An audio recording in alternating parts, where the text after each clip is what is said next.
प्यारे बच्चों, आज पढ़ेंगे हम विराम चिन्ह।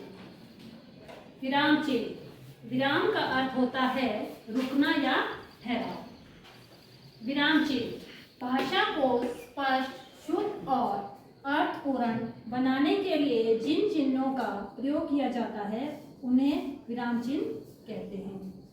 आज हम पढ़ेंगे विराम चिन्ह के कुछ उदाहरण।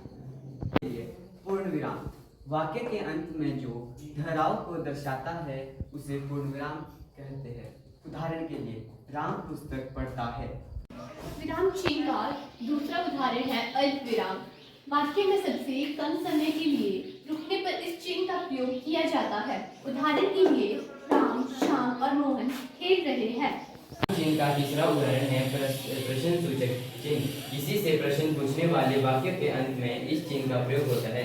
उदाहरण के लिए, आप कहाँ जा रहे हो। विराम चिन्ह का चौथा उदाहरण है योजक चिन्ह। दो शब्दों को जोड़ने या तुलना करने के लिए इसका प्रयोग किया जाता है। उदाहरण के लिए, माता पिता, राजा रानी। विराम चिन्ह का पांचवा उदाहरण है विवरण चिन्ह। इसका अर्थ है किसी विषय और किसी बात के बारे में विस्तार से जानकारी देना।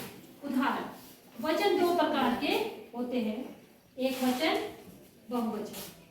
विराम चिन्ह का छठा उदाहरण है त्रुटिबोधक चिन्ह।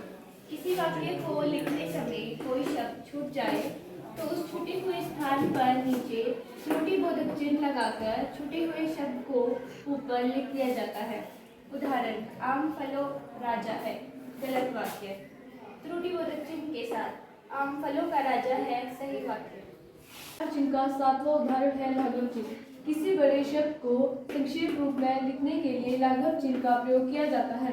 उदाहरण, प लाघव चिन्ह पंडित, ड लाघव चिन्ह डॉक्टर, उ लाघव चिन्ह उत्तर।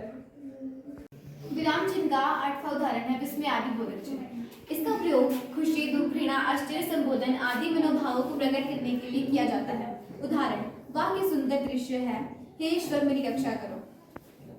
प्यारे बच्चों, आज पढ़ा हमने विराम चिन्ह के बारे में। विराम चिन्ह क्या होते हैं और इसके क्या क्या उदाहरण होते हैं। यह हमने विराम चिन्ह का मॉडल भी बनाया है। त्रुटिबोधक चिन्ह, निर्देशक चिन्ह, कोष्टक चिन्ह, प्रश्नसूचक चिन्ह, अलग विराम, योजक चिन्ह, पूर्ण विराम, अर्ध विराम, लाघव चिन्ह, विवरण चिन्ह, विस्मयादिबोधक चिन्ह। Thank you.